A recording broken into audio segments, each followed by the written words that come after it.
وأشهد أن لا إله إلا الله وأشهد أن محمدا عبده ورسوله أما بعد فأعوذ بالله من الشيطان الرجيم بسم الله الرحمن الرحيم يا أيها الناس اتقوا ربكم الذي خلقكم من نفس واحدة وخلق منها زوجها وبث منهما رجالا كثيرا ونساء واتقوا الله الذي تساءلون به والأرحام إن الله كان عليكم رقيبا وقال يا أيها الذين آمنوا اتقوا الله حق تقاته ولا تموتن إلا وأنتم مسلمون وقال يا أيها الذين آمنوا اتقوا الله وقولوا قولا سديدا يصلح لكم أعمالكم ويغفر لكم ذنوبكم ومن يطع الله ورسوله فقد فاز فوزا عظيما۔ ہر قسم کی تعریف، کبریائی، بڑائی، حمد و ثنا اللہ رب العالمین کے لیے ہے، اور بے انتہا درود و سلام نازل ہو سید المرسلین رحمت للعالمین جناب محمد الرسول اللہ صلی اللہ علیہ وسلم پر۔ اللہم صلی علی محمد وعلی آل محمد کما صلیت علی ابراہیم وعلی آل ابراہیم انک حمید مجید۔ اللہم بارک علی محمد وعلی آل محمد کما بارکت علی ابراہیم وعلی آل ابراہیم انک حمید مجید۔ محترم حضرات و خواتین، خطبے کا موضوع ہے ایصال ثواب کی جائز اور ناجائز شکلیں۔ ایصال ثواب، یہ اصطلاح اور یہ لفظ، یہ جملہ عوام میں بہت زیادہ عام ہے اور سب اس کا مطلب سمجھتے ہیں کہ جب کسی کا انتقال ہو جاتا ہے، کوئی فوت ہو جاتا ہے، تو اس کے عزیز و اقارب، اس کے رشتہ دار، اس کی اولاد، اس کے بھائی بہن، وہ یہ چاہتے ہیں کہ اپنے فوت شدگان کی، یعنی جن کی وفات ہوئی ہے، ان کے لیے وہ کچھ کریں،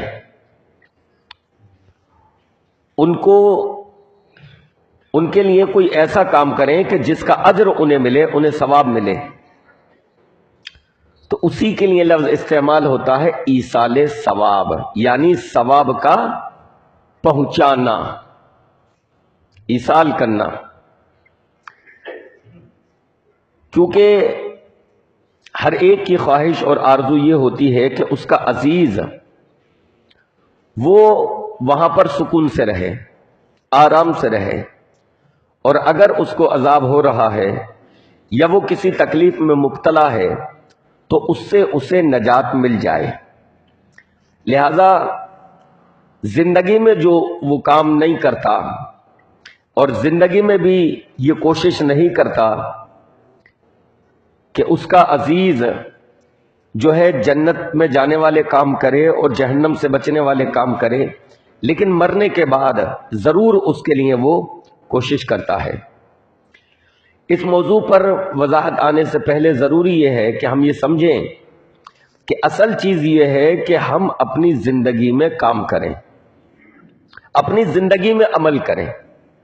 افسوس کی بات یہ ہے کہ زندگی میں کوئی عمل نہیں، اور نہ ہی اپنے عزیز کے تعلق سے، اپنے رشتہ دار کے تعلق سے کسی قسم کی فکر مندی کا اظہار۔ اور اپنے عزیز اور رشتہ دار کے تعلق سے فکر مندی کا اظہار تو تب ہوگا جب انسان پہلے خود اپنے تعلق سے فکر کر لے۔ خود اپنے تعلق سے بھی کسی قسم کی فکر مندی نہیں ہے، لہذا جیتے جی انسان نہ اپنے عقیدہ توحید کی طرف دھیان دیتا ہے، نہ عبادات کی طرف دھیان دیتا ہے، نہ نماز کی پابندی کی طرف دھیان دیتا ہے، نہ صدقہ و خیرات کی طرف دھیان دیتا ہے، نہ دیگر اور دینی امور کی طرف دھیان دیتا ہے۔ لیکن جب اس کی وفات ہو جاتی ہے تو اس کی اولاد، اس کے بچے، اس کے گھر والے، ان کی پوری کوشش یہ ہوتی ہے کہ ثواب کے انبار اس کے لیے لگا دیں، ثواب کا ڈھیر اس کے لیے، زیادہ سے زیادہ ثواب اس کے لیے بھیج دیں اور وہ بخش دیا جائے۔ میرے بھائیوں، اتنی بیداری، اتنی فکر مندی،